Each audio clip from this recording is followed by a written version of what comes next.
সময়ের ব্যবধানে আরও একটি প্রশ্ন দেখতেছি দশম শ্রেণী ইংলিশ প্রশ্ন সেকেন্ড সামেটিভ। দেখো যেখানে কিন্তু একটা সিন অংশ রয়েছে, ইটি চলাইজ লাভলি অন দি, এটা রয়েছে অর্থাৎ সিন অংশ। একটু নিচে চলে যাচ্ছি, দেখো যেখানে প্রশ্ন রয়েছে এবং রয়েছে I must go down the seas again, এটা পোয়েম থাকতে তোলা রয়েছে। নিচে রয়েছে প্রশ্ন 1:2।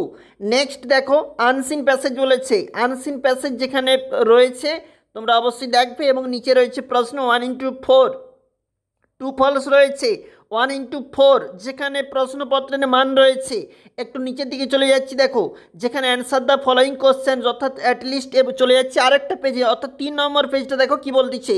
গ্রামার অ্যান্ড ভোকাবুলারি যেখানে 1:3 এবং 1:4 যেখানে change voice, narration, assertive sentence এগুলো রয়েছে।